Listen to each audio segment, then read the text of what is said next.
मराठीत दसरा या शब्दाचा अर्थ विजयादशमी असा होतो, जो वाईटावर चांगल्याचा विजय साजरा करणारा हिंदू सण आहे। हा सण म्हणजे देवीने महिषासूर राक्षसावर मिळवलेला विजय आणि श्रीरामाने रावणावर मिळवलेल्या विजयाचे प्रतीक आहे। दसरा या सणाचे महत्त्व, धार्मिक महत्त्व। दसरा हा अधर्मावर धर्माचा विजय आहे आणि सत्य व धैर्याचे प्रतीक मानला जातो।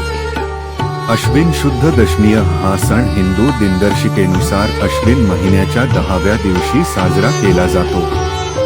नवरात्रीचा शेवट दसरा हा नवरात्रीच्या 9 दिवसांच्या उत्सवाच्या समाप्तीस येतो।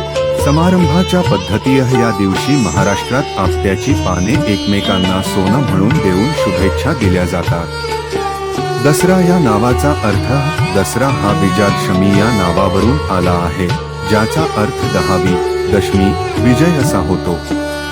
या दिवसाला भारतात दशहरा किंवा दशैन असेही म्हणतात।